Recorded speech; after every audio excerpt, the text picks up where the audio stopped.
Tivaouane.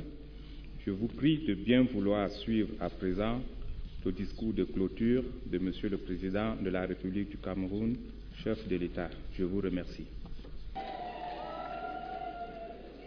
Excellences, Mesdames, Messieurs, en tant qu'hôte de cette conférence, il me revient à nouveau de prendre la parole. C'est un privilège d'autant plus agréable que j'ai le sentiment que vos travaux ont fait considérablement avancer la réflexion sur les problèmes qui se posent à l'Afrique et qui se poseront vraisemblablement à elle avec encore plus d'acuité au cours des prochaines décennies. À la question posée, l'Afrique représente-t-elle une chance pour le monde? La déclaration de Yaoundé que vous avez adoptée apporte des réponses pertinentes pour chacun des grands secteurs d'activité considérés. À juste titre, la déclaration souligne la nécessité de procéder à une exploitation rationnelle des richesses naturelles de nos pays et à une mobilisation de nos ressources humaines trop souvent sous-employées. Elle n'esquive pas le problème difficile du financement de nos économies, parfois mal maîtrisées, en suggérant des pistes de réflexion en vue de trouver des solutions. Enfin, il est réaffirmé que le développement n'est pas une fin en soi et qu'il doit conduire au progrès social et à la protection des plus défavorisés. Une façon opportune de rappeler les objectifs du millénaire. On doit par ailleurs se féliciter de l'accent mis sur le respect de l'environnement et le développement durable. Ces préoccupations récentes sur notre continent pourraient nous éviter les erreurs commises dans le monde industrialisé. La préservation de nos forêts, qui jouent le rôle de poumon de la planète, justifierait évidemment une compensation appropriée. Il va de soi que la rationalisation de nos économies et la protection de notre espace naturel doivent aller de pair avec la meilleure gouvernance publique possible, c'est-à-dire un fonctionnement sans heurts de la démocratie, le respect des droits de l'homme, la bonne gestion des finances de l'État, la prise en compte des aspirations de la société civile et la reconnaissance du rôle du secteur privé. La déclaration de la conférence ouvre à cet égard des perspectives intéressantes. D'autre part, il est clair que nos pays n'ont pas encore tiré toutes les conséquences de leur association au sein des organisations régionales dont ils font partie. Même si des progrès ont été faits récemment dans le sens d'une plus grande intégration, les résultats de ces processus restent en général en deçà des objectifs affichés. Ceci mériterait d'être rappelé, comme le fait justement le texte qui couronne vos travaux.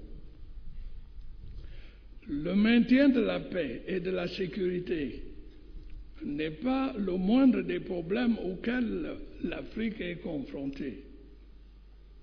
Il était indispensable, comme vous l'avez fait, de revenir sur les menaces qui pèsent sur notre continent et surtout sur les mesures susceptibles d'y parer. Il est banal de dire qu'il n'y a pas de développement sans paix ou sécurité, mais il n'est pas pour autant inutile de le rappeler. Enfin, et ce n'est pas le moins important, il est temps de dire aux Africains que le moment était venu de se défaire de l'image misérabiliste qui est depuis trop longtemps la leur.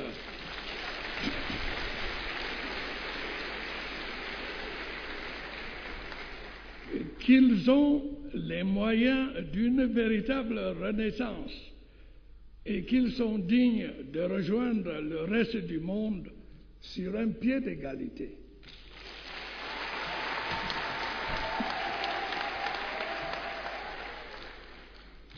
Excellences, Mesdames, Messieurs, ce sera la tâche des historiens d'évaluer la portée des perspectives que vous avez tracées dans ce texte fondateur.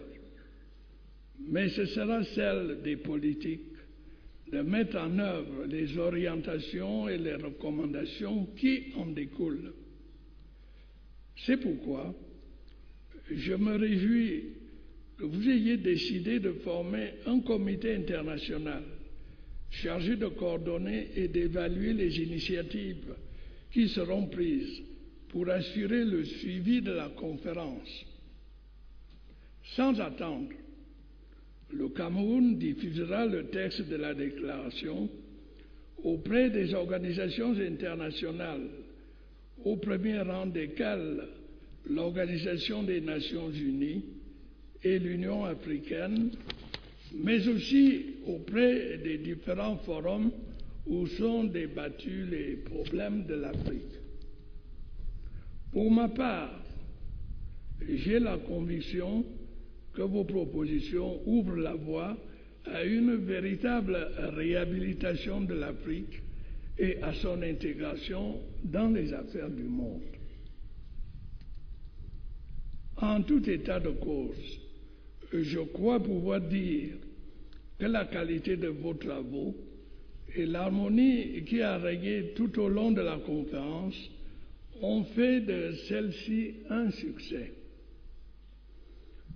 C'est pour moi une raison supplémentaire de vous remercier une nouvelle fois de votre participation et de l'amitié que vous avez ainsi témoignée au Cameroun et à travers lui à l'Afrique en venant à Yaoundé.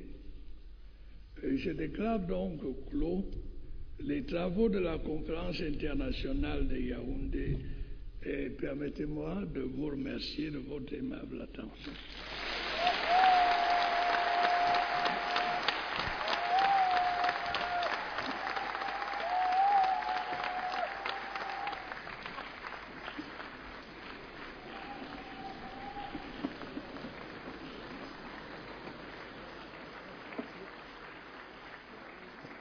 The closing ceremony there of the Yaoundé Conference, Africa 21. And we've just had President Paul Biya there close deliberations here, now at 30 minutes past 8 here in Yaoundé. Basically, he was thanking everybody for coming and